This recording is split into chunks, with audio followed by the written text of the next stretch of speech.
Everyone, and welcome to our first session on leadership this academic year. Following on from our first year of delivering bespoke leadership training to staff across the Trust and feedback from last year's staff survey, we sat back and considered three things in particular. One, what do we want leadership to look like as a whole organization? What's our vision? Two, to what extent are we identifying and developing staff who have leadership potential and capacity, if even they aren't in a leadership role? And three, what opportunities can we provide, not just in these Trust CPD sessions on a Wednesday afternoon, that will help us to enable staff at all levels to fulfill their leadership potential and gain valuable leadership experience within and beyond their own school. So this is why we're doing this session today.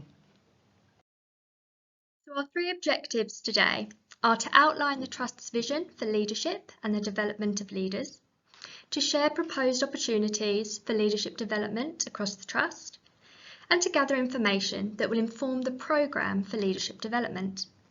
We hope that by the end of this session we will have demystified what leadership is and made it clearer what leadership in the Trust looks like.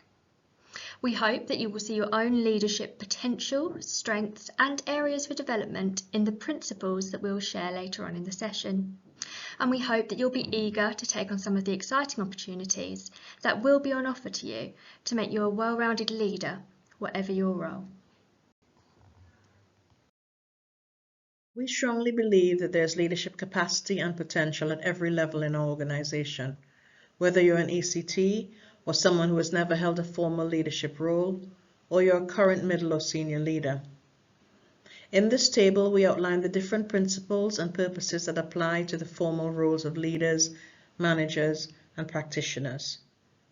For example, whereas a leader sets the path and direction of a team, a department, or a whole school, a manager follows this direction, and a practitioner is on the ground testing if the path or the direction works in practicality. But we know from experience that we often see and show potential beyond our role. We have practitioners who have a really clear vision for what effectiveness could look like, or managers who can effectively deal with really complex issues.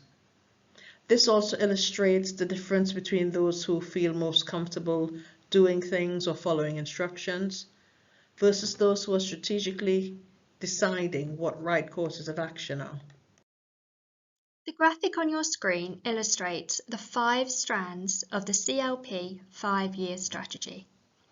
Our commitment to developing staff is built into the CLP 5-year strategy, particularly in people and in the school strand also. This was shared with you at the Trust Training Day in February 2023. Within the people strand of the Trust strategy, it states that we should be able to attract, develop, retain and support excellent staff and use them strategically to achieve the aims of the Trust. Within the school strand, it states that we should be able to be an effective and outward-facing school-led improvement system that thrives on partnership working and shares expertise, best practice and resources to the benefit of all pupils in our community. Over the next few slides, we will look at what leadership is. What qualities, behaviours and skills do leaders have? On your screen, you have a list of leadership qualities. These qualities have been devised by a large, successful trust who have been really effective in developing leaders. In your career, you will have worked with, alongside or for successful leaders who have some of these qualities. And perhaps you've also worked with less effective leaders in some areas where there was an absence of these qualities. Your own experience of working with these leaders is likely to have moulded how you are as a leader or how you will be as a leader in the future. It's also likely to have impacted the qualities that you most value in leaders. I'm going to ask you to take some time now to consider what your top 3 most important qualities are when it comes to looking at successful leaders. I'd like you to talk to people near you, next to you or on your table, and discuss which of the 3 qualities you most value within a leader. You can pause the video now to discuss that. On your screen, you now have a list of the leadership behaviours and skills. These are not in any particular order.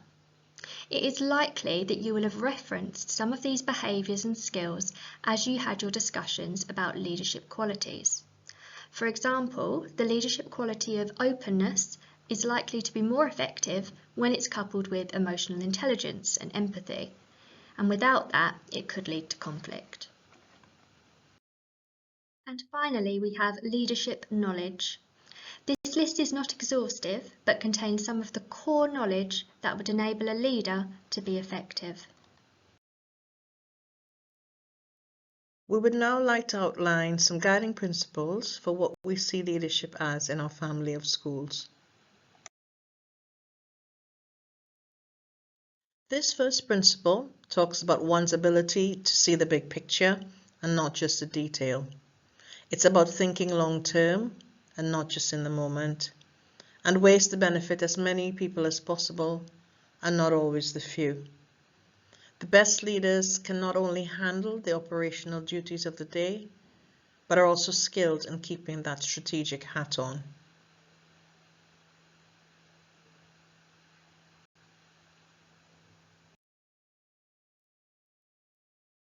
As a trust, we talk about being better together and our collective capacity as a family of schools.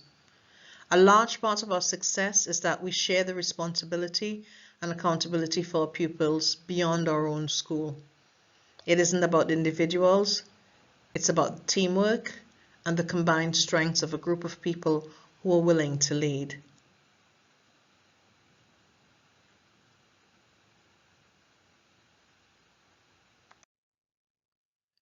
When people talk about authenticity, they speak about living and leading according to your own values and goals rather than those of others, being true to yourself and not being pressured by what others think, knowing who you are and being comfortable in your skin, and having a healthy ego. This is what will determine the kind of leader that you are. Think of the best leaders you've encountered. To what extent do you think that they were being their true selves?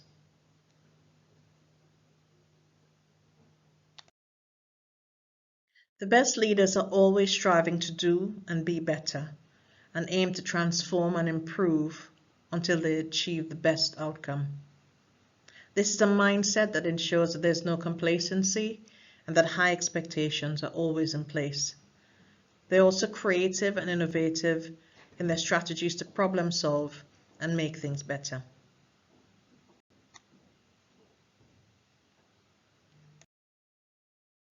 The best leaders have a strong sense of moral purpose that drives their every action.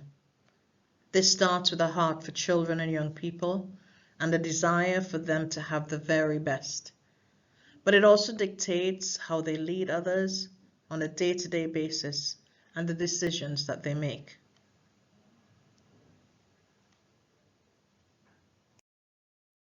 We are a learning partnership and a learning community. And no matter how long we've been doing what we do, there's always more for us to learn. The best leaders are open to learning and seek opportunities to do so at all times. They also believe that there are learning moments in every interaction and that we can learn from everyone, including our pupils.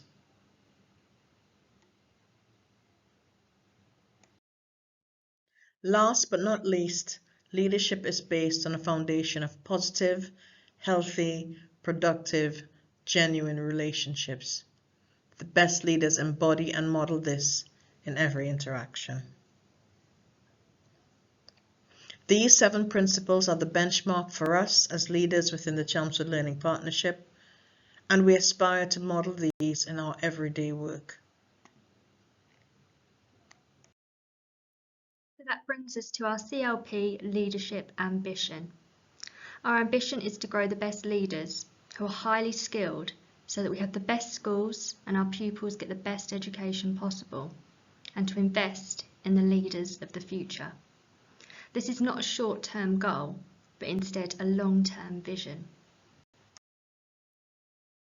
So what is our offer?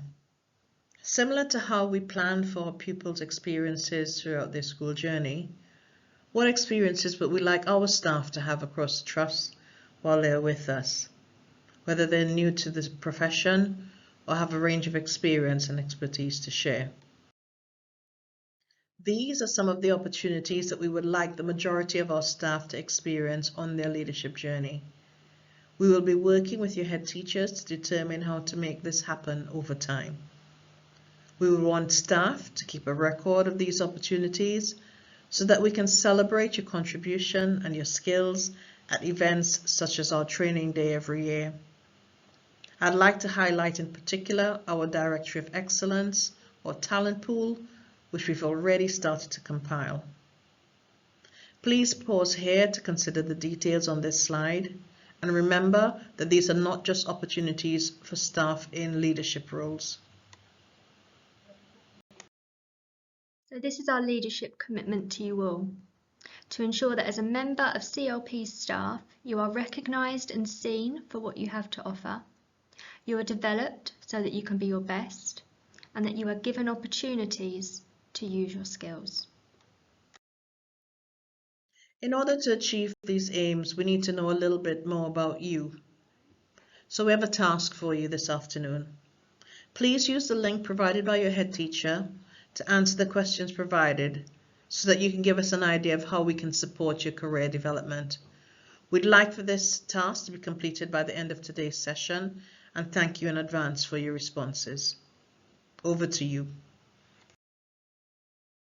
Last but not least, we just want to say a special thank you for your time, for your engagement, and for your support.